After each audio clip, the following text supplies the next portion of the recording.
ॐ सहना भवतु सहनो भुनक्तु सह वीर्यं करवावहै तेजस्विनावधीतमस्तु मा विद्विषावहै।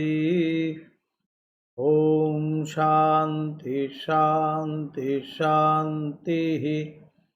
ॐ सर्वधर्मस्थापकस्तं सर्वधर्मस्वरूपकः आचार्यानं महाचार्य रामकृष्णाय ते नमः। শ্রী শ্রী রামকৃষ্ণ লীলা প্রসঙ্গ। আমাদের গতদিন নরেন্দ্রনাথ এবং ঠাকুর এই নিয়েই আমাদের চলছিল। ঠাকুরের অহেতুক ভালোবাসা আর নরেন্দ্রনাথ এই নিয়েই আমাদের গতদিনের পাঠ হয়েছে। আজকে যেটি আমরা পড়ব, ঠাকুর ও নরেন্দ্রনাথের অলৌকিক সম্বন্ধ। অলৌকিক সম্বন্ধ এখানে বলতে গেলে আমরা জানি ঠাকুরের সেই পূর্বদৃষ্ট যে দৃশ্য, ঠাকুর বলছেন, দেখলাম অখণ্ডর ঘরে সে ধ্যান মুদ্রিত হয়ে সেই ঋষি বসে আছেন। সেখানকেই সেই ঋষিকে তিনি অনুরোধ করছেন, সেই বালকরূপী ভগবান, শিশুরূপী ভগবান। তো সেখান থেকেও তো বোঝা যায় যে কতখানি সেই সম্বন্ধ কতখানি অলৌকিক। এই জন্যই যেন ঠাকুর প্রথম দর্শনেই নরেন্দ্রনাথকে চিনতে পেরেছিলেন এবং তিনি ঠিক ঠিক বুঝেছিলেন যে এই হলো গিয়ে এই ধর্ম সংস্কার রূপ, যে এইবার আমার কর্ম অর্থাৎ ভগবান অবতীর্ণের যে কারণ, সেটি এর দ্বারাই সম্ভব হবে। এই নরেন্দ্রনাথই হবেন ধারক এবং বাহক।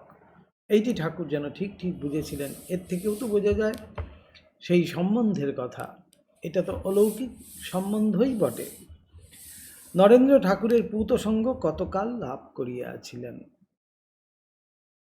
নরেন্দ্র ঠাকুরের সাথে কিন্তু খুব বেশি দিন যে সঙ্গ লাভ করেছেন তা কিন্তু নয়। আমরা দেখেছি 1881, 1886, এই 5 বৎসর, এই 5 বৎসরই কিন্তু নরেন্দ্রনাথ ঠাকুরকে পেয়েছেন। তাও যে রাত দিন পেয়েছেন ঠাকুরকে তাও কিন্তু নয়।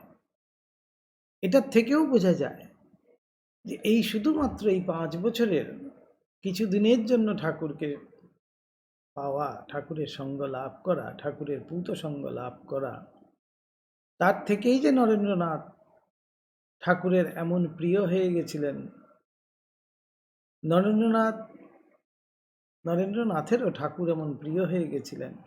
এর থেকেও কিন্তু বোঝা যায় এই সম্বন্ধ কিন্তু যে কোনো সম্বন্ধ নয়, এটি হলো গিয়ে অলৌকিক সম্বন্ধ। দীর্ঘ 5 বৎসর কাল শ্রীযুত নরেন্দ্র ঠাকুরের পূত সহবাস লাভে ধন্য হইয়াছিলেন। পাঠকত ইহাতে বুঝিবেন যে আমরা বলিতেছি তিনি ওই কয় বৎসর নিরন্তর দক্ষিণেশ্বরে ঠাকুরের শ্রীপাদ পদপ্রান্তে অতিবাহিত করিয়াছিলেন, তাহা কিন্তু নহে। যেই 5 বৎসরই তিনি দক্ষিণেশ্বরে ঠাকুরের কাছেই ছিলেন তা কিন্তু নয়। কলকাতাবাসী অন্য সকল ভক্তর মতোই তিনি মাঝে মাঝে সপ্তাহান্তে আসতেন এবং ঠাকুরের সাথে কিছুক্ষণ গল্প গুজব করতেন। তারপরে সেইটি আস্তে আস্তে সম্বন্ধ যখন দৃঢ় হতে লাগলো, আকর্ষণ যখন তিনি বেশি বুঝতে পারলেন, তখন কিছু কিছু দিন গিয়ে সেখানে দক্ষিণেশ্বরে থাকতেন। প্রথমেই তো ঠাকুরের অশেষ ভালোবাসার অধিকারী হওয়ায় ওই কয় বৎসর তিনি ঘন ঘন দক্ষিণেশ্বরে যাতায়াত করিয়াছিলেন। ওই আকর্ষণেই তিনি ঘন ঘন কিন্তু যেতেন। তাও তার বিভিন্ন কাজের জন্য তিনি অনেক সময় যেতে পারতেন না। তিনি তখন পড়াশোনা করছেন নরেন্দ্রনাথ। তারপরে তিনি বিয়ে পরীক্ষা দিবার পরে 1884 খ্রিস্টাব্দের প্রথম ভাগে পিতার সহসা মৃত্যুর কথা, বিশ্বনাথ দত্তের দেহাবসানের সময় নরেন্দ্রনাথের যে বিষম অবস্থা উঠে এসেছিল, সেই পরিবারকে, অসহায় পরিবারকে সামাল দিতে নরেন্দ্রনাথ যেন অনেকটা ঠাকুরের কাছে অনেক সময় যেতে পারেননি। সে যা হোক, উক্ত 5 বৎসরকাল ঠাকুর যেভাবে নরেন্দ্রের সহিত মিলিত হইয়াছিলেন তাহার আলোচনায় প্রবৃত্ত হইলে উহাতে এইবার লীলা প্রসঙ্গকার এই 5টি কারণ এখানে দেখাচ্ছেন। প্রধান বিভাগ নয়নগোচর হয়, 5টি ভাগ করেছেন। কেন নরেন্দ্রনাথ ঠাকুরের কাছে এইভাবে যেতেন? প্রথম দেখা যায় ঠাকুর তাহার অলৌকিক অন্তর্দৃষ্টি সহায়ে প্রথম সাক্ষাৎ হইতেই বুঝিতে পারিয়াছিলেন নরেন্দ্রনাথের ন্যায় উচ্চ অধিকারী আধ্যাত্মিক রাজ্যে বিরল এবং বহুকাল সঞ্চিত গ্লানি দূরপূর্বক সনাতন ধর্মকে যুগ প্রয়োজন ও সাধন অনুযায়ী করিয়া সংস্থাপনরূপ যে কার্যে শ্রী শ্রী জগদম্বা তাহাকে নিযুক্ত করিয়াছেন তাহাতে বিশেষ সহায়তা করিবার জন্যই শ্রীযুত নরেন্দ্র জন্ম পরিগ্রহ করিয়াছেন। এই আগেই আমরা বলছিলাম ঠাকুর এটি যেন দেখেই ঠিক ঠিক বুঝতে পেরেছিলেন। এই হলো গিয়ে প্রথম কারণ।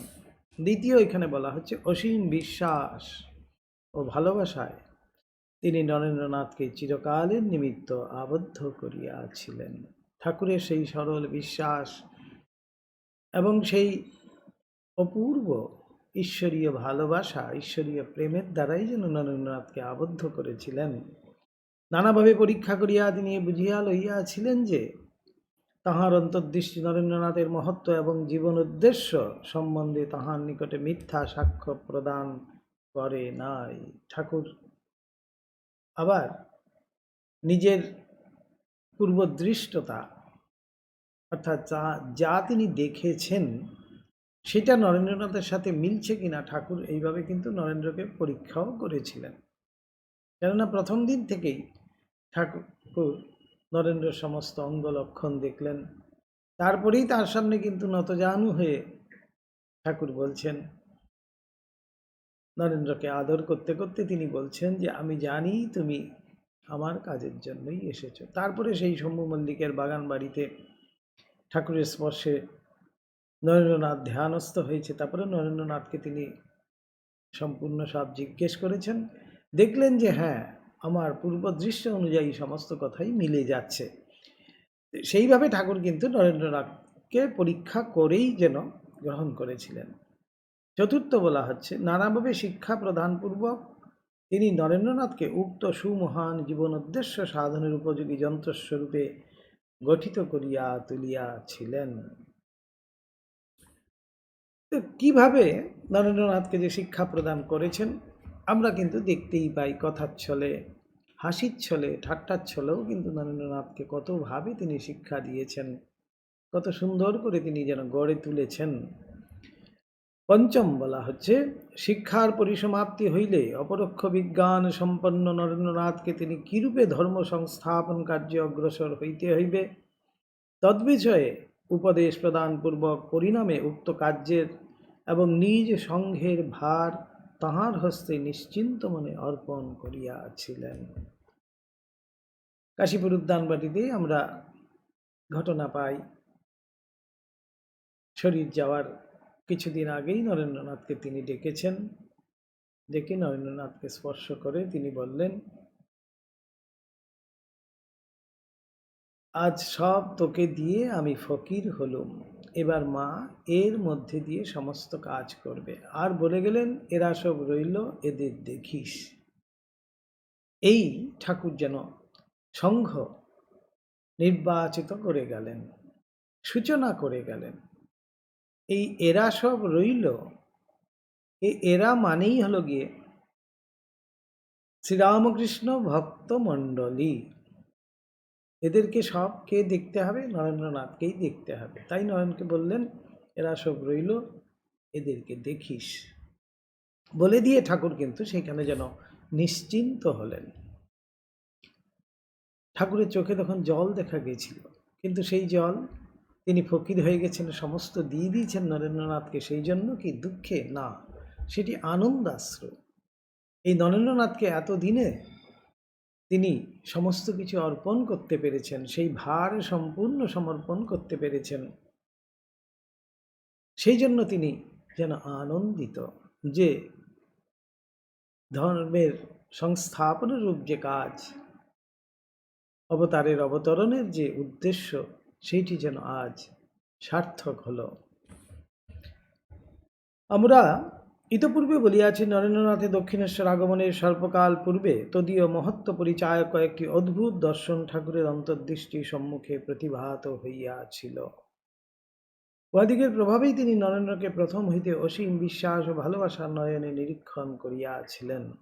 ওই বিশ্বাস ও ভালোবাসা তাহার হৃদয়ে আজীবন সমভাবে প্রবাহিত থাকিয়া নরেন্দ্রনাথকে তাহার প্রেমে আবদ্ধ করিয়া ফেলিয়াছিল। অতএব বুঝা যাইতেছে, বিশ্বাস ও ভালোবাসার ভিত্তিতে সর্বদা দণ্ডায়মান থাকিয়া ঠাকুর নরেন্দ্রকে শিক্ষা প্রদান ও সময়ে সময়ে পরীক্ষা করিতে অগ্রসর হইয়াছিলেন। এই সেই সম্বন্ধ। ঠাকুর জানতেন এই সম্বন্ধ তো যে সে সম্বন্ধ নয়, আমি সেটা আগেই দেখেছি। সুতরাং এই সেই নরেন্দ্রনাথ, এই সেই অখণ্ডের ঘরের, এই সেই সপ্তঋষির এক ঋষি। তো সেই জন্যই ঠাকুর যেন সেই বিশ্বাস, পূর্ণ বিশ্বাস এবং ভালোবাসার দ্বারাই যেন নরেন্দ্রনাথকে গড়ে তুলছিলেন। প্রশ্ন হইতে পারে, যোগদৃষ্টি সহায়ে নরেন্দ্রনাথের মহত্ত্ব এবং জীবনোদ্দেশ্য জানিতে পারিয়াও ঠাকুর তাহাকে পরীক্ষা করিতে অগ্রসর হইয়াছিলেন কেন? এটা তো আমাদের শতই প্রশ্ন জাগে। ঠাকুর তো সবই জানতেন নরেন্দ্রনাথকে, তাহলে নরেন্দ্রনাথকে শিক্ষা দেওয়ারও তো কোনো প্রয়োজন নেই। নরেন্দ্রনাথের জন্য তিনি কাঁদছেন, এইসব দেখানোরও তো কোনো প্রয়োজন নেই। নরেন্দ্রনাথ তো এই জন্যই এসছেন, ঠাকুরের কাজের সাহায্যের জন্যই তিনি এসছেন, ঠাকুরের কাজের ধারক এবং বাহক হিসাবেই তিনি এসেছেন এই পৃথিবীতে। সবই তো ঠাকুর জানতেন। তাহলে তিনি পরীক্ষা করলেন কেন? উত্তরে বলা যাইতে পারে, মায়ার অধিকারে প্রবৃষ্ট হইয়া দেহ ধারণ করিলে মানব সাধারণের কা কথা। এইবার ঠাকুর মনুষ্য শরীর ধারণ করে এসছেন বলে সেই ভগবান এবার মানুষের মতো একটু আচরণ করছেন। মানুষের মধ্যে এই সন্দেহ, অবিশ্বাস এগুলো সবসময়ই কিন্তু কাজ করে। ঠাকুর এবার সাধারণের মতোই যেন, মায়ায় তো তিনি এই মনুষ্য শরীর ধারণ করেছেন, তাই সাধারণের মতোই তিনিও যেন তেমনটি ব্যবহার করছেন। ঠাকুরের ন্যায় দেব ও মানব দিকের দৃষ্টিও স্বল্প বিস্তর পরিচ্ছন্ন হইয়া দৃষ্ট বিষয়ে ভ্রম সম্ভাবনা উপস্থিত করে। তাই সাধারণের মতো তার মধ্যেও যেন সেই ভ্রম আসছে, যা দেখলাম সেটা কি সত্যি, আমি আচ্ছা একবার মিলিয়ে নেই তো, বলে ঠাকুর কিন্তু পরীক্ষা করছেন, মিলিয়ে নিচ্ছেন। সেজন্যই কখনো কখনো ঐরূপ পরীক্ষার আবশ্যক হইয়া থাকে। ঠাকুর আমাদিগকে ওই বিষয় বুঝাইতে যাইয়া বলিতেন, খুব সুন্দর উপমা দিয়ে তিনি বোঝাচ্ছেন। সোনার যখন গয়না বানানো হয়, শুধুমাত্র কাঁচা সোনা দিয়ে কিন্তু গয়না হয় না। কি বলছেন ঠাকুর? খাদ না থাকিলে গরম হয় না। সোনার মধ্যে অন্য কিছু একটা ধাতু কিন্তু মেশাতেই হবে, সেটাকেই বলা হচ্ছে খাদ। সেই খাদ ছাড়া সোনার গড়ন কিন্তু শুধুমাত্র কাঁচা সোনা দিয়ে কোনো গড়ন হবে না, কোনো গয়না বা কোনো অলংকার বানানো যাবে না। এটি কেন বলছেন ঠাকুর এই উপমা দিয়ে? কেন? তিনি সেই যে মানুষ রূপ ধারণ করে এসেছেন ভগবান, মায়ার দ্বারাই কিন্তু তিনি সেই মানুষ রূপ ধারণ করেছেন, এবং সেই মানুষ রূপে তিনি মানুষের মতোই কিন্তু সাধারণ ব্যবহার আদি করছেন। তো সেখানে একটু হলেও মানুষের মতো তার সেই ব্যবহার কিন্তু দেখাতেই হবে। অথবা বিশুদ্ধ স্বর্ণের সহিত অন্য ধাতু মিলিত না করিলে যেমন উহাতে অলঙ্কার গঠন করা চলে না, সেইরূপ জ্ঞান প্রকাশক শুদ্ধ সত্যগুণের সহিত রজ ও তমগুণ কিঞ্চিত মাত্র মিলিত না হইলে উহা হইতে অবতার পুরুষদিগের ন্যায় দেহ মন উৎপন্ন হইতে পারে না। একেবারে শুদ্ধ সত্য ভগবান কখনো মানুষ রূপে কিন্তু জন্মগ্রহণ করতে পারেন না। তার সাথে একটু রজ এবং তম এই হলো গিয়ে খাদ। এটির দ্বারাই যেন অবতার রূপ তিনি ধারণ করেন, এটি যেন ঠাকুর এখানে বোঝাতে চাইছেন। ঠাকুরের সাধনকালের আলোচনা করিতে যাইয়া আমরা ইতঃপূর্বে দেখিয়াছি, শ্রী শ্রী জগদম্বার কৃপায় অদ্ভুত জ্ঞান প্রকাশ উপস্থিত হইয়া অলৌকিক দর্শন সমূহ তাহার জীবনে উপস্থিত হইলেও সমস্ত জগদম্বা তাকে তো দেখিয়ে দিচ্ছেন, তবু আবার তিনি কিন্তু কখনো কখনো সেগুলোকে মেলাতে যাচ্ছেন। কেন? সাধারণ মানুষের মতো তিনি ব্যবহার করছেন, কেননা একটু হলেও কিন্তু সেখানে সত্যের সাথে সেই রজ আর তম কিন্তু মিলিত হয়েছে। সেই জন্যই তিনি মনুষ্য শরীর ধারণ করেছেন, সেই জন্যই সেখানেও কিন্তু তিনি এই ভ্রম উৎপন্ন হচ্ছে তারও। তিনি কত সময়ে ওই সকল দর্শন সম্বন্ধে সন্দিহান হইয়া পুনরায় পরীক্ষা করিয়া তবে উহাদিগকে নিশ্চিন্ত মনে গ্রহণ করিতে সমর্থ হইয়াছিলেন। যেমন ঠাকুর বলেছেন,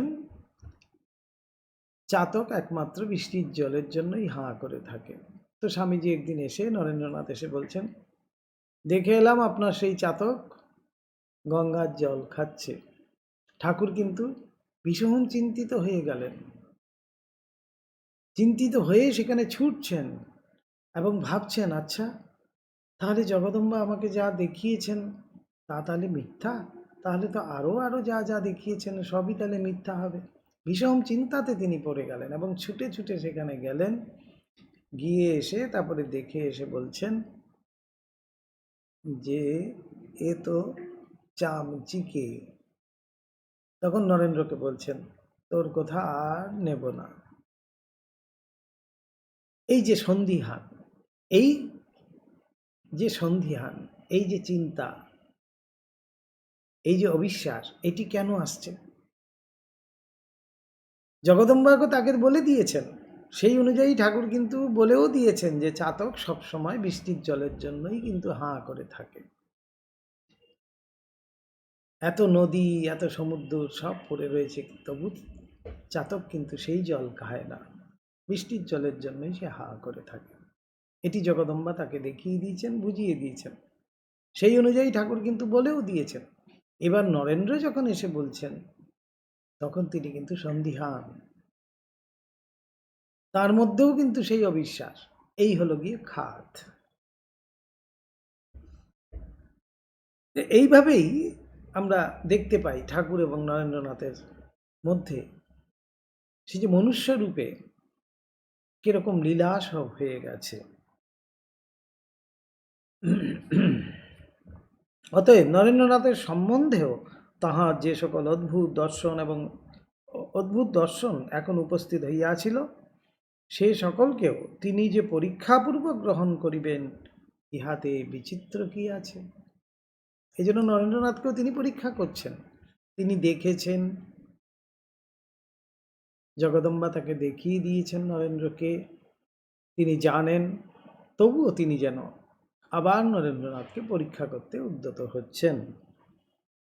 নরেন্দ্রনাথের প্রতি ঠাকুরের আচরণের 5টি বিভিন্ন বিভাগ পূর্বোক্ত রূপে নির্দিষ্ট হইলেও উহাদিগের মধ্যে বিশ্বাস ও ভালোবাসা, পরীক্ষা এবং শিক্ষা প্রদান রূপ 3টি বিভাগের কার্য যে প্রায় যুগপৎ আরব্ধ হইয়াছিল, একথা স্বীকার করিতে হয়।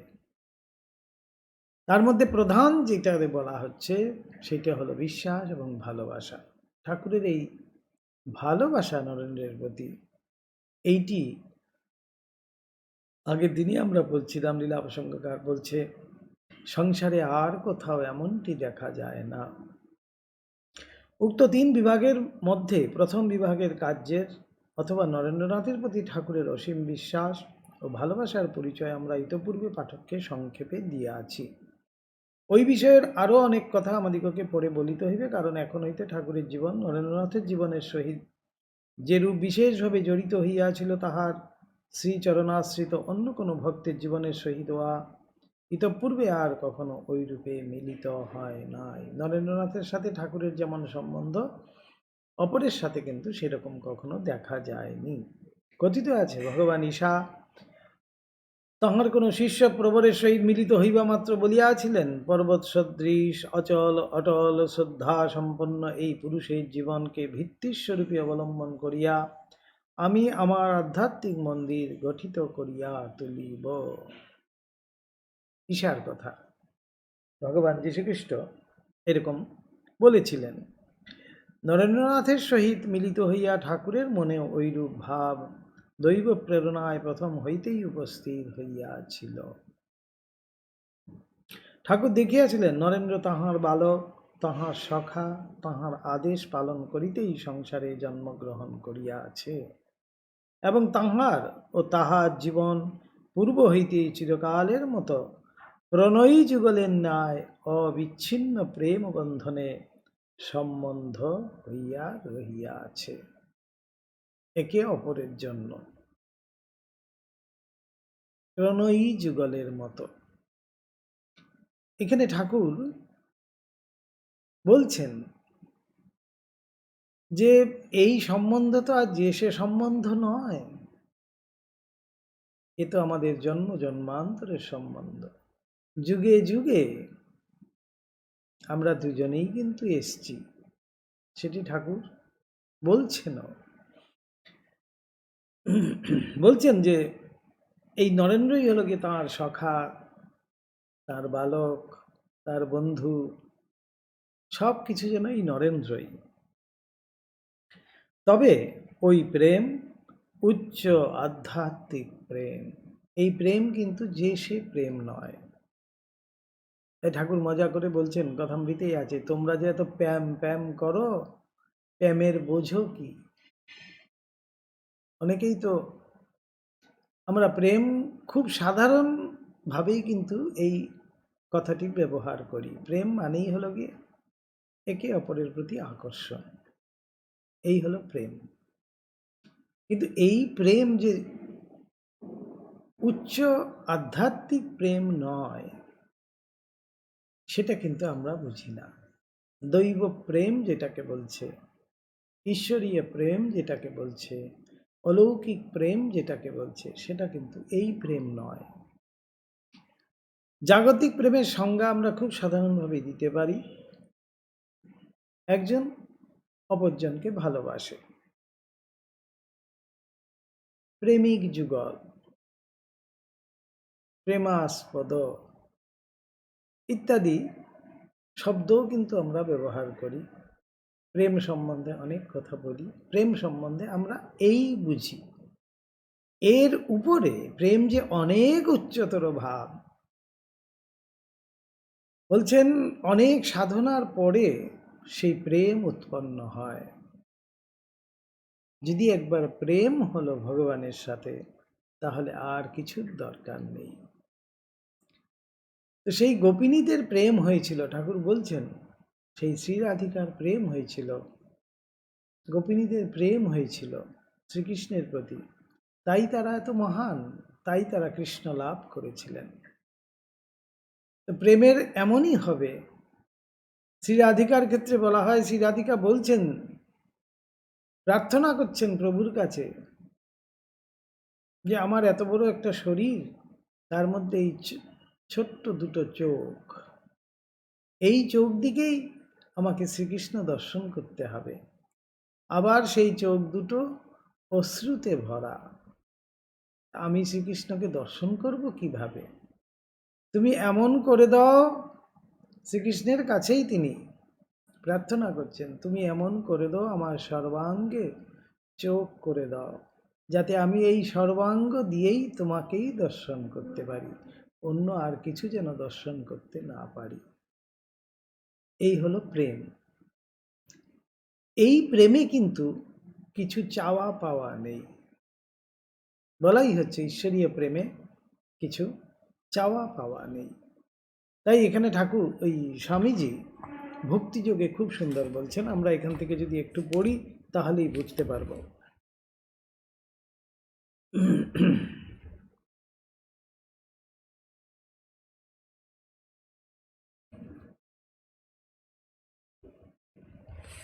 এখানে বলছেন স্বামীজি ভক্তিযোগে, যে প্রেম চিরকালই কিন্তু দাতা, প্রেম কিন্তু কখনো গ্রহীতা হতে পারে না। অনেকগুলো কারণ দেখিয়েছেন। প্রথম বলছেন প্রেম হলো গিয়ে দাতা। যেমন আমরা ভক্তি ইয়েতে পাই, নারদীয় ভক্তি সূত্রে পাই, সা পরম প্রেম রূপা। এখানে প্রেম বলতে কিন্তু সেই প্রেমের কথাই বলা হচ্ছে। এখানে এই প্রেম চিরকালই দাতা, গ্রহীতা নয়। এখানে কিন্তু সে নিতে কিছু আসেনি, শুধুমাত্র দিতেই এসছে। ভগবানের প্রকৃত সন্তান বলেন, ভগবান যদি চান তবে আমি তাহাকে আমার সর্বস্ব দিতে পারি, কিন্তু তাহার নিকট হইতে আমি কিছুই চাই না। এই জগতের কোনো জিনিসই আমি চাই না। বলছেন ভগবানের কোনো ঐশ্বর্যও আমি চাই না, তিনি ঐশ্বর্যশালী কিনা সেটাও আমার দেখার দরকার নেই। এই হলো গিয়ে প্রেম। তাহাকে ভালোবাসিতে চাই বলিয়াই আমি তাহাকে ভালোবাসি, পরিবর্তে তাহার নিকট কোনো অনুগ্রহ ভিক্ষা করি না। সোজাসুজি এই হলো গিয়ে প্রেমের ভাষা। কে জানিতে চায় ঈশ্বর সর্বশক্তিমান কিনা, আমি তাহার নিকট হইতে কোনো শক্তি চাই না এবং তাহার শক্তির কোনো প্রকাশও দেখিতে চাই না। শক্তির প্রকাশও দেখতে চান না, শক্তি তো চানই না, শক্তির প্রকাশও বলছে দেখতে চান না। তিনি প্রেমের ভগবান, এটুকু জানিলেই আমার পক্ষে যথেষ্ট, আমি আর কিছু জানিতে চাই না। এই যাদের মধ্যে প্রেম উৎপন্ন হয়েছে ভগবানের প্রতি, তাদের ভাষা হবে গিয়ে এই। তো প্রেমের দ্বিতীয় লক্ষণ এখানে বলা হচ্ছে, প্রেমের কোনরূপ ভয় নাই।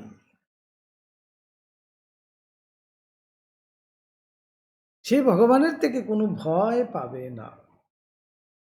ভগবান সব সময় দণ্ড নিয়ে বসে আছেন, খড়গমুণ্ডধারী, কখনো দশপ্রহরণধারিণী, কখনো শঙ্খচক্র গদাপদ্মধারী,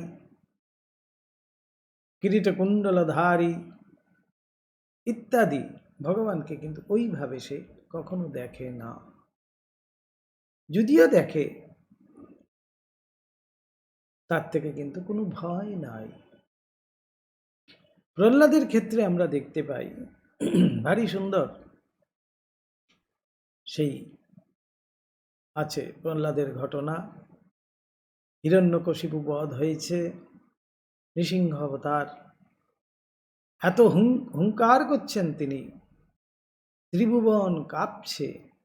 তখন সমস্ত দেবতারা পর্যন্ত ভয়ে সিটিয়ে দূরে সরে দাঁড়িয়ে আছেন। নৃসিংহের এমন হুঙ্কার, এমন তেজ, সামনে কেউ যেতে পারছে না। তখন সবাই চিন্তা করল যে ভগবান একমাত্র ভক্তের কাছেই কিন্তু শান্ত হন। তখন সবাই মিলে প্রহ্লাদকেই, সেই ছোট্ট বালক প্রহ্লাদ, তাকেই কিন্তু নৃসিংহের সামনে হাজির করলেন। প্রহ্লাদকে বললেন, তুমি যাও, তোমার ঠাকুরকে, তোমার ভগবানকে তুমি শান্ত করো, তুমি গেলে পরেই তিনি শান্ত হবেন। এমন যে তেজ তার মধ্যে থেকে বেরোচ্ছিল, ত্রিভুবন যার কম্পনে ভীত, সমস্ত দেবতারা পর্যন্ত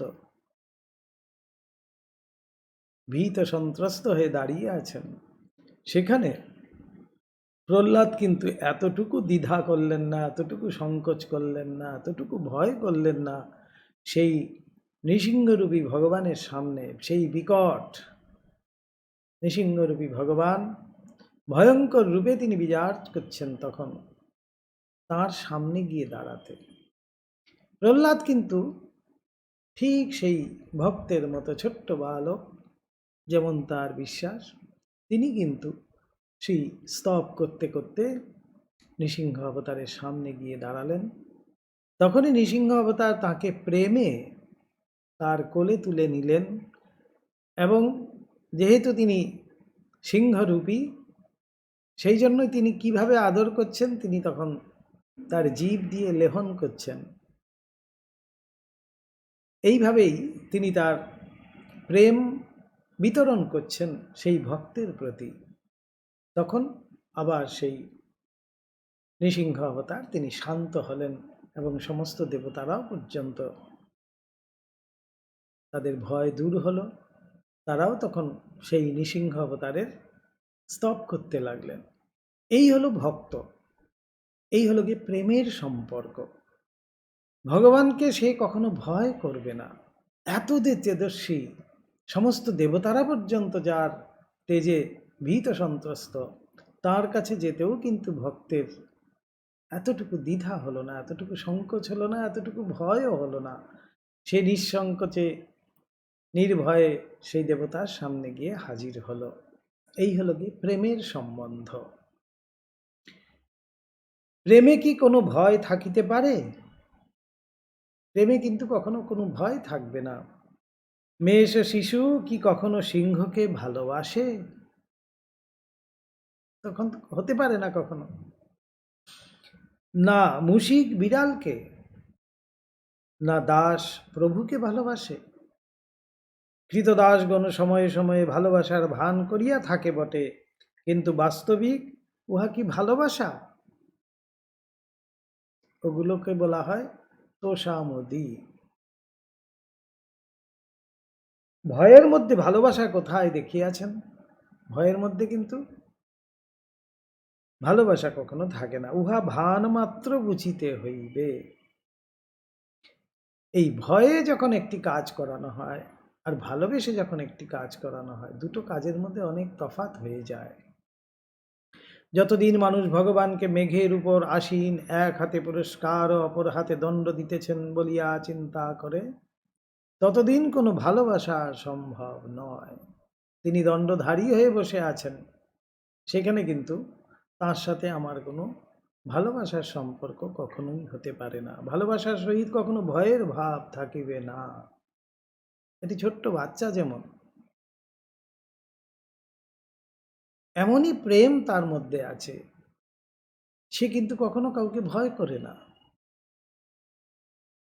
আমরা একটা সাপ দেখলে যেমন ভয় করি, কিন্তু শিশুটি সাপের সামনে যেতেও কিন্তু সে ভয় করবে না। সবাই হয়তো আপনি আপনি বলছেন একজনকে, সেই কিন্তু গিয়ে তুমি তুমি বলবে। সে তার মা বাবাকে যেমন তুমি বলে, সেই লোকটাকেও গিয়ে কিন্তু সে তুমিই বলবে। এমনই তার ভালোবাসা, এমনই তার নিষ্পাপ। সেই জন্যই নিষ্পাপ বলেই কিন্তু সে, তার ভয়ও নেই, তার মধ্যে সেই প্রেমও দর্শিত হয়।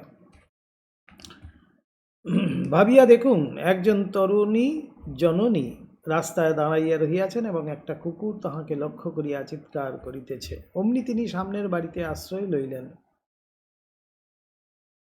কুকুরের ভয়ে স্বামীজি এখানে সুন্দর করে উপমা দিচ্ছেন। পরদিনও তিনি রাস্তায় দাঁড়িয়ে রহিয়াছেন, সঙ্গে তাহার শিশু সন্তান।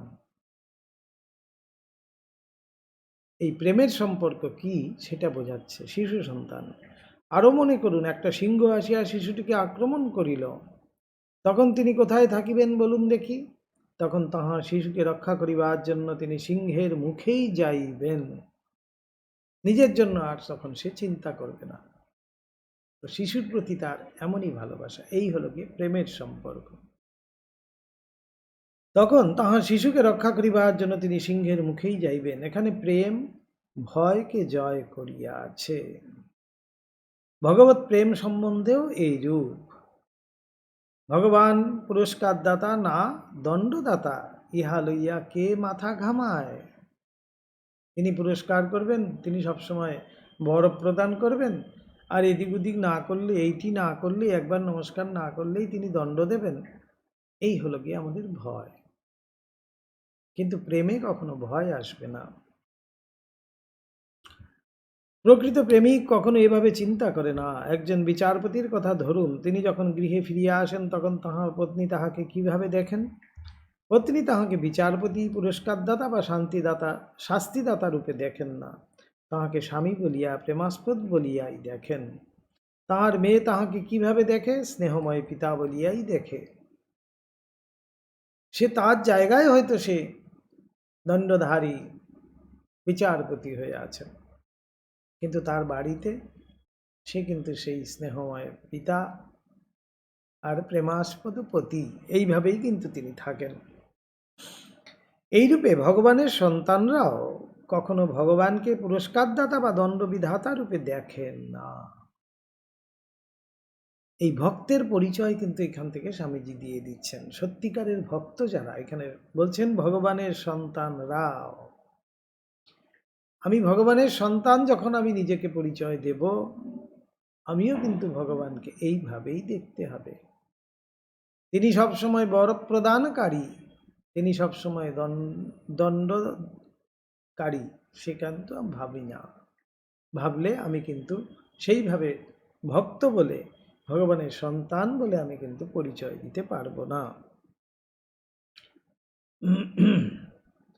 বাহিরের লোক যাহারা তাহার প্রেমের আস্বাদ কখনো পায় নাই, তাহারাই তাহাকে ভয় করে এবং তাহার ভয়ে সর্বদা কাঁপিতে থাকে। এসব ভয়ের ভাব পরিত্যাগ করুন। স্বামীজি এবার এটা জোরের সঙ্গে বলছেন, করতে হবে। এই ভয়ের ভাব আমাদের পরিত্যাগ করতেই হবে। ভগবান পুরস্কারদাতা বা দণ্ডদাতা, এসব ভাব ভয়াবহ। যাহারা বর্বর প্রকৃতি, তাহাদের পক্ষে হয়তো এগুলির কিছু উপযোগিতা থাকিতে পারে। অনেক লোক, খুব বুদ্ধিমান লোক ও ধর্মজগতে বর্বর তুল্য, সুতরাং এ ভাবগুলিতে তাহাদের উপকার হইতে পারে।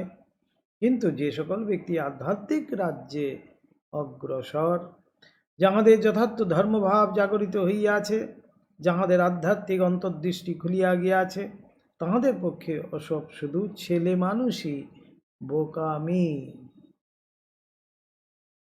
অর্থাৎ সত্যিকারের কেউ যদি আধ্যাত্মিক জগতে প্রবেশ করেছে, তার মধ্যে এই সব ভাব কিন্তু অবশ্যই আসতে হবে।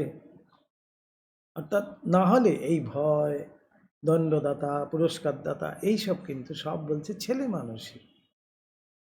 দূর থেকে আমি দেখছি তাই এত ভয়। এইরূপ ব্যক্তিগণ সর্বপ্রকার ভয়ের ভাব পরিত্যাগ করেন। প্রেমের তৃতীয় লক্ষণ আরো উচ্চতর। এখানে কি বলা হচ্ছে? এই দ্বিতীয় আমরা বললাম, এবার তৃতীয় বলা হচ্ছে প্রেমের ভাব কিন্তু আরো উচ্চতর। কিরকম? কিছু পাওয়ার আশা নেই। বলছেন প্রেম সর্বদাই উচ্চতম আদর্শ। প্রেম হলেই সব হলো, ঠাকুর বলছেন। এই জন্যই বলছেন উচ্চতম আদর্শ। যখন মানুষ এই দুই সোপান অতিক্রম করে, যখন সে দোকানদারি ও ভয়ের ভাব ছাড়িয়া দেয়, তখন সে উপলব্ধি করিতে থাকে যে প্রেমই সর্বদা আমাদের উচ্চতম আদর্শ ছিল। এই যখনই আমাদের মধ্যে এই অনুভূতি আসবে, তখনই কিন্তু আমরা বুঝতে পারবো যে এইটিই তো আমাদের সম্পূর্ণ আদর্শ ছিল। কালে এইটি কিন্তু আমি দেখতে পাচ্ছি। আমরা এই জগতে কতই তো দেখিতে পাই, পরমা সুন্দরী অতি কুৎসিত পুরুষকে ভালোবাসিতেছে। আবার অনেক সময় দেখিতে পাওয়া যায় সুন্দর পুরুষ এক অতি কুৎসিতা নারীকে ভালোবাসিতেছে। সেখানে কিসের আকর্ষণ? বাইরের লোক তাহাদের মধ্যে কুৎসিত নারী বা পুরুষকেই দেখিতে পায়, প্রেমিককে দেখিতে পায় না, কখনো তাহা দেখিবে না। প্রেমিককে চক্ষে প্রেমাস্পদের তুল্য পরম সুন্দর আর কেহ নাই। কিরূপে ইহা হয়? যে নারী কুৎসিত পুরুষকে ভালোবাসে, সে তাহার নিজ মনের মধ্যে সৌন্দর্যের যে আদর্শ আছে, তাহাই লইয়া যেন ওই কুৎসিত পুরুষের উপর প্রক্ষেপ করে। সে যে ওই কুৎসিত পুরুষকে পূজা করিতেছে, ভালোবাসিতেছে, তাহা নহে, সে তাহার নিজ আদর্শেরই পূজা করিতেছে। সেই পুরুষটি যেন উপলক্ষ মাত্র, এবং সেই উপলক্ষের উপর সে তাহার নিজ আদর্শ প্রক্ষেপ করিয়া তাহাকে আবৃত করিয়া ফেলিয়াছে, এবং উহাই তাহার উপাস্য বস্তু হইয়া দাঁড়াইয়া আছে। যেখানেই ভালোবাসা, সেখানেই এ কথা খাটে। ভাবিয়া দেখুন, আমাদের অনেকেরই ভাই ভগ্নী দেখিতে খুবই সাধারণ, কিন্তু আমাদের ভাই ভগিনী বলিয়াই তাহারা আমাদের নিকট পরম সুন্দর। আমার কাছে কিন্তু সে কখনো খারাপ নয়। এইসব ব্যাপারের দার্শনিক ব্যাখ্যা এই যে প্রত্যেককেই নিজ আদর্শ বাহিরে প্রক্ষেপ করিয়া তাহারই উপাসনা করে। আমার ভিতরে যে আদর্শ ছিল সেটাকেই আমি কিন্তু বাইরে প্রকাশিত করছি। এইভাবেই এই বহির্জগৎ উপলক্ষ মাত্র।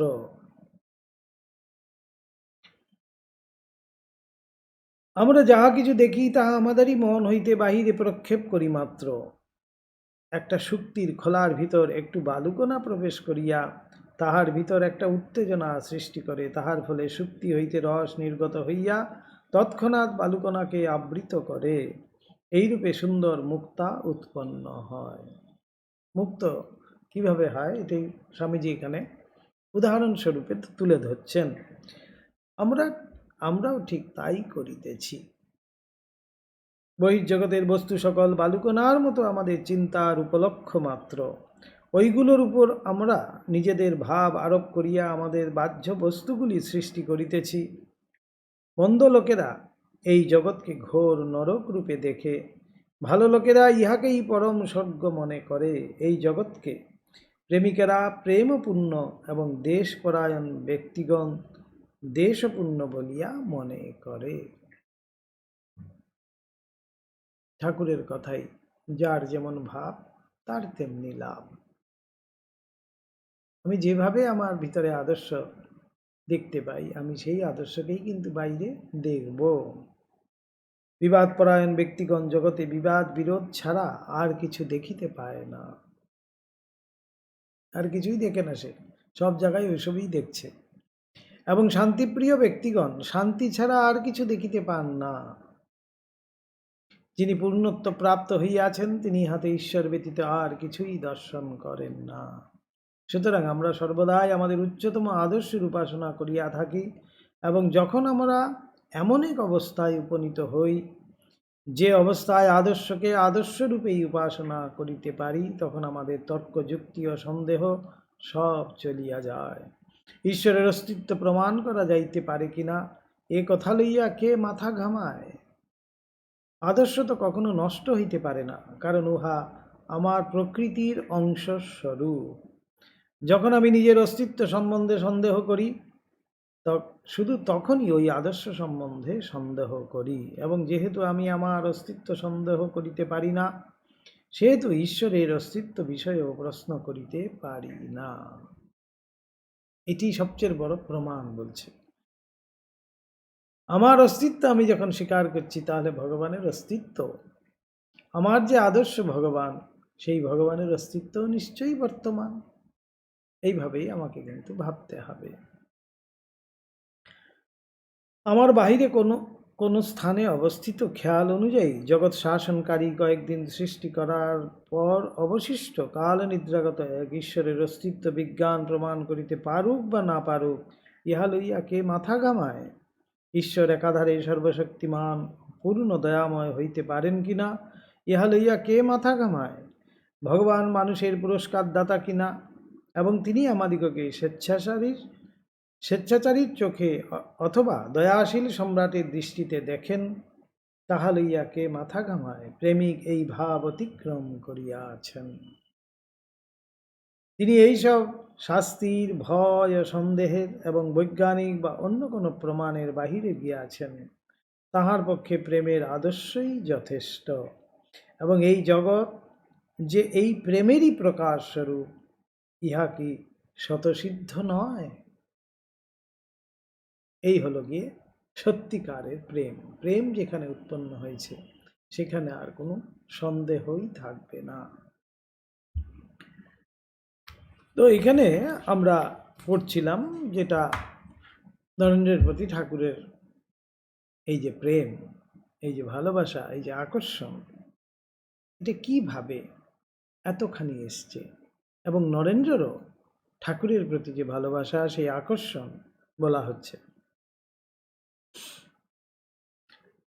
ঠাকুরের একনিষ্ঠা, ত্যাগ এবং পবিত্রতা দেখিয়া নরেন্দ্রনাথ যেমন তাহার প্রতি প্রথম দিন হইতে আকৃষ্ট হইয়াছিলেন, ঠাকুরও বোধ হয় তেমনি যুবক নরেন্দ্রের অসীম আত্মবিশ্বাস, তেজস্বিতা এবং সত্যপ্রিয়তা দর্শনে মুগ্ধ হইয়া প্রথম দর্শন হইতে তাহাকে আপনার করিয়া লইয়াছিলেন। এই জাগতিক দিক থেকে আমরা কিন্তু এইটাই দেখছি। নরেন্দ্রনাথ প্রথম শুনলেন শ্রীরামকৃষ্ণের কাছে যে ভগবানকে দেখা যায় এবং আমাকে যেভাবে দেখছেন তার থেকেও স্পষ্টভাবে দেখা যায়, এবং সে যদি দেখতে চায় তাকেও তিনি দেখাতে পারেন। এই প্রথম তিনি এই উত্তর শুনলেন একজনের থেকে। অনেকের কাছেই তিনি জিজ্ঞেস করেছিলেন। তো ঠাকুরকে তিনি প্রথম থেকেই কিন্তু দেখেছেন, তার ত্যাগ, তার পবিত্রতা, তার সরলতা, এটা দেখেই যেন নরেন্দ্রনাথ তার প্রতি বিশেষভাবে আকৃষ্ট হন। এবং নরেন্দ্রনাথকেও ঠাকুর কয়েকটি গুণের জন্য, কয়েকটি বলা যাবে না, বিশেষ বিশেষ কয়েকটি গুণের জন্যই যেন ঠাকুর বিশেষভাবে তাকে ভালোবাসতে শুরু করলেন।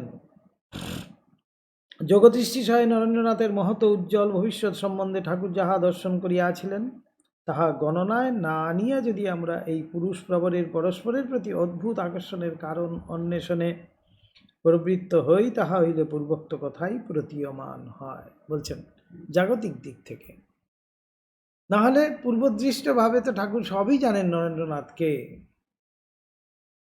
তো নরেন্দ্রনাথের প্রতি আকর্ষণ তার তো হবেই। অন্তর্দৃষ্টি শূন্য জনসাধারণ শ্রীযুত নরেন্দ্রের অদ্ভুত আত্মবিশ্বাসকে দম্ভ বলিয়া, অসীম তেজস্বিতাকে অধ্যত্ব বলিয়া এবং কঠোর সত্যপ্রিয়তাকে মিথ্যা ভান বলিয়া অথবা অপরিণত বুদ্ধির নিদর্শন বলিয়া ধারণা করিয়াছিল। সাধারণ মানুষ নরেন্দ্রনাথকে কিন্তু সেইভাবেই নিয়েছিল, যে ভীষণ অহংকারী, অধ্যত্বপূর্ণ, কঠোর, তেজস্বী ইত্যাদি এইসব নিয়েই কিন্তু নরেন্দ্রনাথকে অন্যভাবেই দেখতে শুরু করেছিল। লোক প্রশংসা লাভে তাহার একান্ত উদাসীনতা, স্পষ্টবাদিতা, সর্ববিষয় নিঃসংকোচ স্বাধীন ব্যবহার এবং সর্বোপরি কোনো কার্য কাহারও ভয়ে গোপন না করা হইতেই তাহারা যে ঐরূপ মীমাংসা উপনীত হইয়াছিল একথা নিঃসন্দেহ। কেননা সাধারণ মানুষ সবসময় ভয়ে ভয়েই কিন্তু আছে, তো সাধারণের চক্ষে নরেন্দ্রনাথ তো অহংকারী হবেনি। তার মধ্যে কিন্তু কখনো দেখা যায়নি যে লুকিয়ে গোপনভাবে কোনো কাজ করবেন, মিথ্যা কিছু আশ্রয় করবেন, বা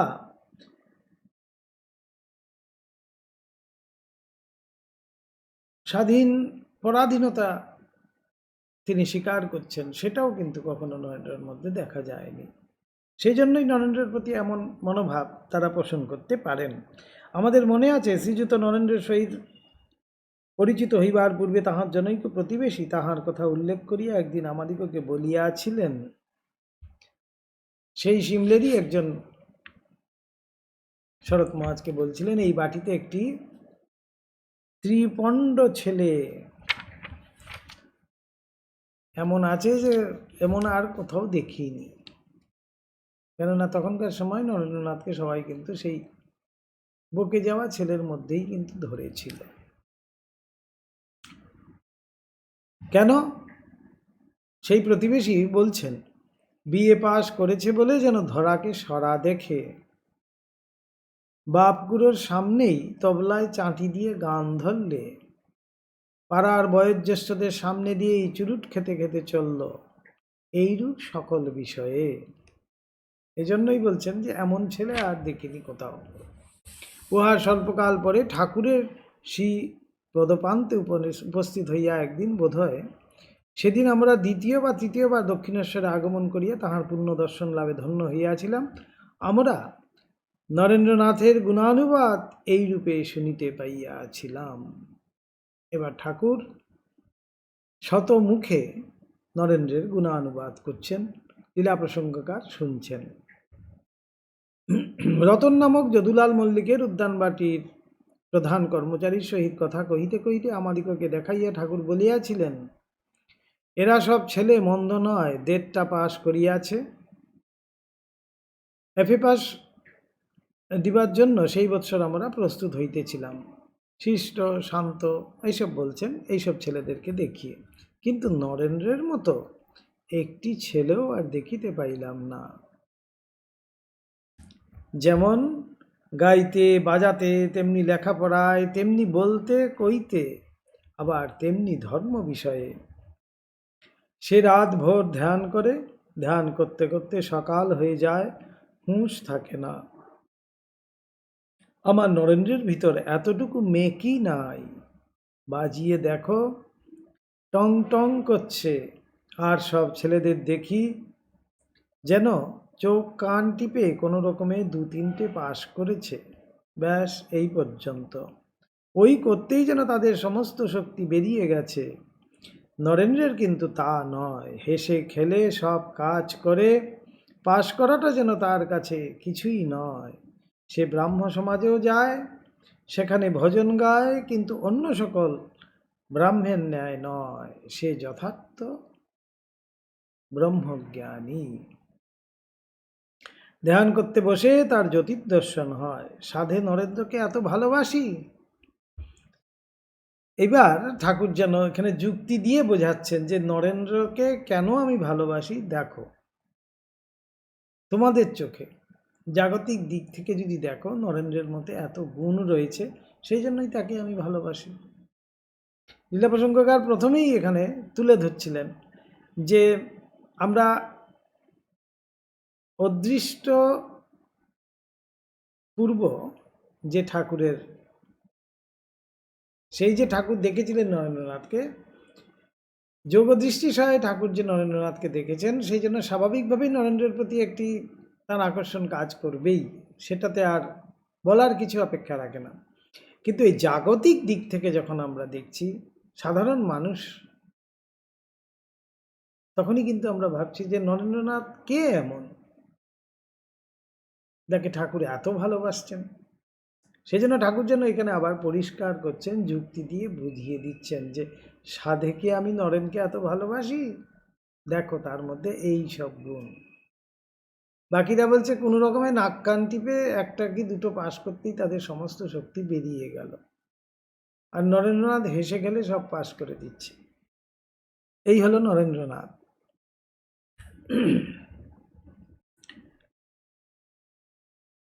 তো এইবার লীলা প্রসঙ্গকার এবং তারা যারা ছিলেন তারা ঠাকুরকে জিজ্ঞেস করছেন, মহাশয় নরেন্দ্র কোথায় থাকে? তদুত্তরে ঠাকুর বলিয়াছিলেন, নরেন্দ্র বিশ্বনাথ দত্তের পুত্র, বাড়ি সিমলায়, পরে কলিকাতায় ফিরিয়া অনুসন্ধান করিয়া জানিয়াছিলাম, আমরা ইতঃপূর্বে প্রতিবেশীর নিকট হইতে যাহার সম্বন্ধে পূর্বোক্ত নিন্দাবাদ শুনিয়াছিলাম। সেই যে ত্রিপণ্ড ছেলে বলেছিল, প্রতিবেশী নিন্দাবাদ করেছিল, এই সেই ত্রিপণ্ড ছেলে, সেই যুবকই ঠাকুরের বহু প্রশংসিত নরেন্দ্রনাথ। বিস্মিত হইয়া আমরা সেদিন ভাবিয়াছিলাম, বাহিরের কতকগুলি কার্যমাত্র অবলম্বন করিয়া আমরা সময়ে সময়ে অপরের সম্বন্ধে কতদূর অন্যায় সিদ্ধান্ত করিয়া থাকি। বহির্দৃষ্টির দ্বারাই কিন্তু আমরা সবসময় যাচাই করছি, অন্তর্দৃষ্টিতে আর দিয়ে কেউ যাচাই করি না, সেই জন্যই আমাদের মধ্যে ভুল হয়। কিন্তু অন্তর্দৃষ্টি দিয়ে যদি আমি কখনো কিছু যাচাই করতে যাই, তখন কিন্তু সেখানে আর ভুলের সন্দেহ থাকবে না। পূর্বোক্ত প্রসঙ্গে আরেকটি কথা এখানে বলিলে মন্দ হইবে না। ঠাকুরের শ্রীমুখে নরেন্দ্রনাথের ঐরূপ গুণানুবাদ শুনিবার কয়েক মাস পূর্বে জনৈক বন্ধুর ভবনে শ্রীযুত নরেন্দ্রের দর্শন লাভ একদিন আমাদিগের ভাগ্যে উপস্থিত হইয়াছিল। বাল্যবন্ধুর কাছে, বাল্যবন্ধু সে একটু অন্য পথে চলে গেছিল, লীলা প্রসঙ্গকার এখানে বলছেন, সেই বন্ধুকে দর্শন করতে গেছে একদিন, গিয়ে দেখছেন সেই তাদের বসার ঘরে সেই সময় এসে নরেন্দ্রনাথ প্রবেশ করলেন। কিন্তু সেখানে প্রবেশ করেই তিনি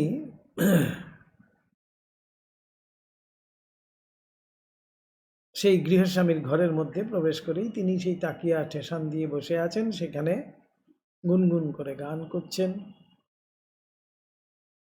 কোনো দিকে কোনো ভ্রুক্ষেপ নেই। বলছেন, গৃহস্বামীর পরিচিতের ন্যায় নিঃসংকোচে নিকটস্থ একটি তাকিয়ায় অর্ধশায়িত হইয়া একটি হিন্দি গীতের একাংশ গুনগুন করে গাইতে লাগিলেন। গানের কিছু কলি তারা শুনতে পেল। সেখানে আছে কানাইয়া আর বংশী, অর্থাৎ গীতটি কৃষ্ণ বিষয়ক, কারণ কানাই ও বাঁশরী এই দুইটি শব্দ কর্ণে স্পষ্ট প্রবেশ করিয়াছিল। শৌখিন না হইলেও যুবকের পরিষ্কার পরিচ্ছদ কেশের পারিপাট্য এবং উন্মনা দৃষ্টির সহিত কালার বাঁশির গান ও আমাদিগের উচ্ছৃঙ্খল বন্ধুর সহ ঘনিষ্ঠতার সংযোগ করিয়া লইয়া আমরা তাহাকে বিশেষ সুনয়নে দেখিতে পাইলাম না। বলছেন এই নরেন্দ্রনাথকেই আমরা দেখেই বুঝে গেলাম, ও এর সঙ্গ লাভেই আমার এই বন্ধু বিপথগামী হয়েছে। সুনয়নে আর নরেনকে দেখলেন না। এইগুলো বেশ মজার ঘটনা, আমরা আগেও পড়েছি। পরবর্তীকালে দেখা যায় যে পূর্ব দৃষ্ট এই নরেন্দ্র বন্ধুর গৃহে যে যার সাথে দেখা হয়েছিল সেই হলেন গিয়ে ঠাকুরের বহু প্রশংসিত নরেন্দ্রনাথ।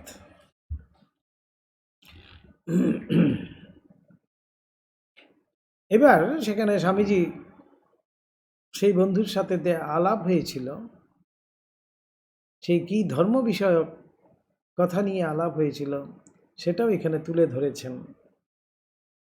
চসর হইতে আরম্ভ করিয়া যত খ্যাতনামা ইংরাজি ও বাংলা সাহিত্যিকের পুস্তক সকলের উল্লেখ করিয়া একে একে দেখাইতে লাগিলেন, এবং তাহারা সকলেই ঐরূপ করিয়া সাহিত্য জগতে অমরত্ব লাভ করিয়াছে। কোনো ভাবপ্রবণের দ্বারা বলে আদর্শ স্থাপন হয় না। এখানেই তিনি বলছেন রচনা বিশেষ কি সেই ভারী মজার সেই আলোচনা সেই বন্ধুগৃহে হয়েছিল। যতদূর মনে আছে সকল প্রকার ভাবপ্রকাশক রচনাকেই সাহিত্য শ্রেণীভুক্ত করিবার পক্ষ আমাদিগের বন্ধু অবলম্বন করিয়াছিলেন, এবং যুবক অর্থাৎ সেই নরেন্দ্রনাথ ওই পক্ষ খণ্ডনপূর্বক তাহাকে বুঝাইতে প্রয়াস পাইয়াছিলেন যে সু বা কু যে কোনো প্রকার ভাব যথাযথ প্রকাশ করিলেও রচনা বিশেষ যদি সুরুচি সম্পন্ন এবং কোনো প্রকার উচ্চাদর্শের প্রতিষ্ঠাপক না হয়, সেখানে যদি আদর্শ না থাকে তাহলে উহাকে কখনোই উচ্চাঙ্গের সাহিত্য শ্রেণী মধ্যে পরিগণিত করা যাইতে পারে না। কি সূক্ষ্মভাবে স্বামীজি যেন ধরিয়ে দিচ্ছেন। আপন পক্ষ সমর্থনের জন্য যুবক তখন চাষর হইতে আরম্ভ করিয়া যত খ্যাতনামা ইংরাজি ও বাংলা সাহিত্যিকের পুস্তক সকলের উল্লেখ করিয়া একে একে দেখাইতে লাগিলেন, তাহারা সকলেই ঐরূপ করিয়া সাহিত্য জগতে অমরত্ব লাভ করিয়াছেন। উপসংহারে যুবক বলিয়াছিলেন, সু এবং কু সকল প্রকার ভাব উপলব্ধি করিলেও মানুষ তাহার অন্তরের আদর্শ বিশেষকে প্রকাশ করিতেই সর্বদা সচেষ্ট রহিয়াছে।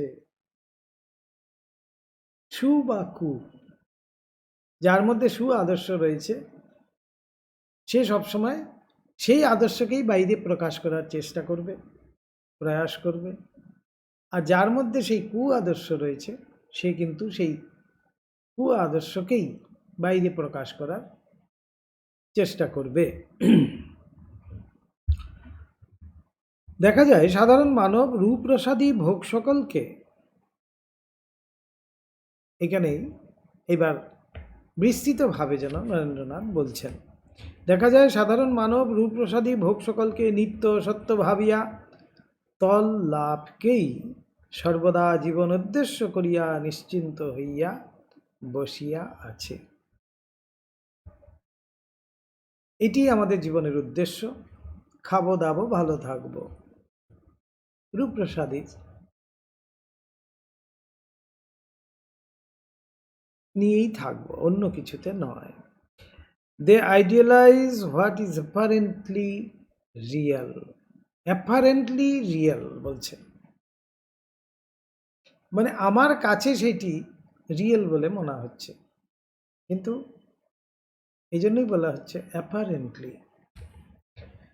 পশুদিগের সহিত তাহাদিগের, এখানে পশুর সাথে তাদেরকে মেলানো হচ্ছে, পশুদিগের সহিত তাহাদিগের স্বল্পই প্রভেদ। পশুদের কি চাই? আহার নিদ্রা আর বংশ বিস্তার, এই তো পশুর কাজ।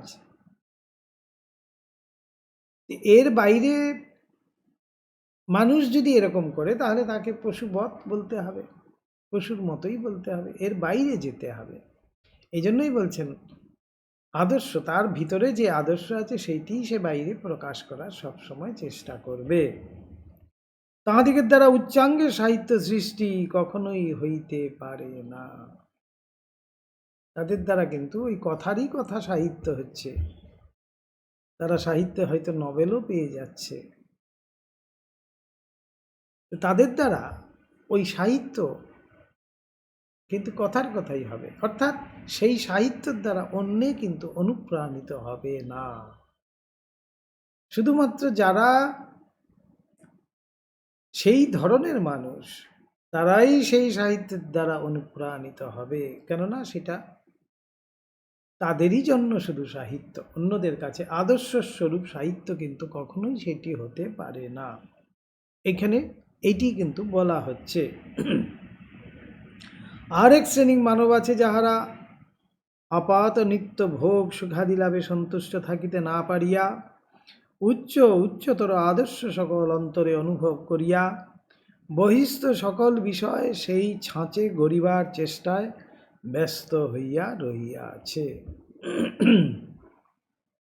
লড়াই করে চলেছে। They want to realize the ideal. আমরা সাধারণত কিন্তু এরকম মানুষকেই বেশি দেখতে পাই, যারা তারা আদর্শকে স্থাপন করার জন্য, আদর্শকে প্রকাশ করার জন্য সে যেন যুদ্ধ করেই চলেছে। ঐরূপ মানবী যথার্থ সাহিত্যে সৃষ্টি করিয়া থাকে। উহাদিগের মধ্যে আবার যাহারা সর্বোচ্চ আদর্শ অবলম্বন করিয়া উহা জীবনে পরিণত করিতে ছোটে, সর্বোচ্চ অর্থাৎ আত্মস্বরূপ যে ভগবান, আমি যার অংশ, সেই আদর্শকে আমি দেখতে চাই, সেই আদর্শকে আমি প্রকাশ করতে চাই, সেটাকেই বলছে উচ্চতম আদর্শ। জীবনে পরিণত করিতে ছুটে তাহাদিগকে প্রায়ই সংসারের বাহিরে যাইয়া দাঁড়াইতে হয়, সংসারে আর তাদের দ্বারা কোনো কাজ হয় না। ঐরূপ আদর্শ জীবনে পূর্ণভাবে পরিণত করিতে দক্ষিণেশ্বরের পরমহংস দেবকেই কেবলমাত্র দেখিয়াছি, সেই জন্যই তাহাকে শ্রদ্ধা করিয়া থাকি। এইসব নিয়ে সেই সব কথা হচ্ছিল বন্ধুর গৃহে। এই লীলা প্রসঙ্গকার শরৎ মহারাজ তখন সেই সব শুনেছিলেন। যুবকের ওই প্রকার গভীর ভাবপূর্ণ বাক্য এবং পাণ্ডিত্যে সেদিন চমৎকৃত হইলেও আমাদিগের বন্ধুর সহিত তাহার ঘনিষ্ঠ সম্বন্ধ দেখিয়া তাহার কথায় ও কাজে মিল নাই ভাবিয়া আমরা ক্ষুণ্ণ হইয়াছিলাম। ভেবেছিলাম আরে বাবা, এর কথায় আর কাজে কিন্তু মিল নেই, মুখে এত বড় বড় কথা বলছে কিন্তু এরকম ত্রিপণ্ডের মতো জীবনযাপন করছে, এর সঙ্গ লাভেই আমার এই বন্ধুও কিন্তু বিপদগামী হয়েছে, ইত্যাদি তারা কিন্তু নিশ্চয় করে নিয়েছিলেন।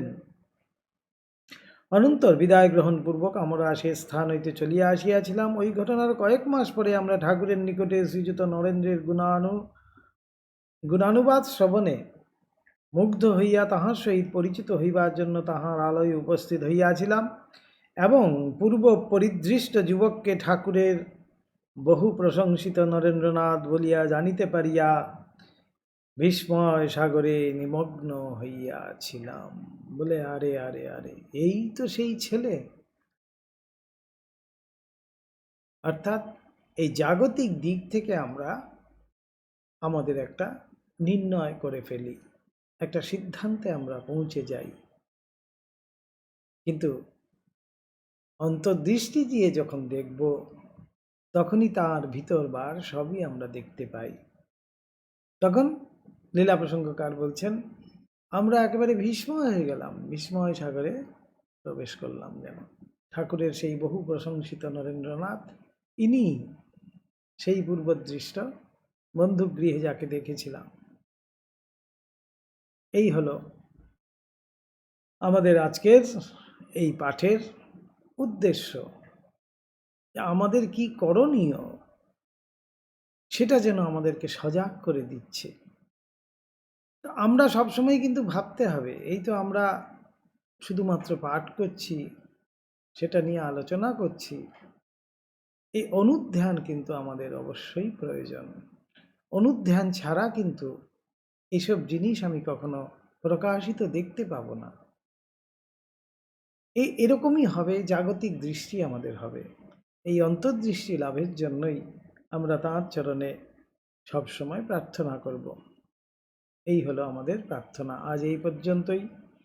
ওম নিরঞ্জনম নিত্যম অনন্তরূপম ভক্তানুকম্পাধৃতবিগ্রহং বৈ ঈশাবতারং পরমেশমিড্যম তম রামকৃষ্ণম শিরসা নমামঃ। ওম শান্তি শান্তি শান্তি। হরি ওম তৎসৎ। শ্রীরামকৃষ্ণার্পণমস্তু।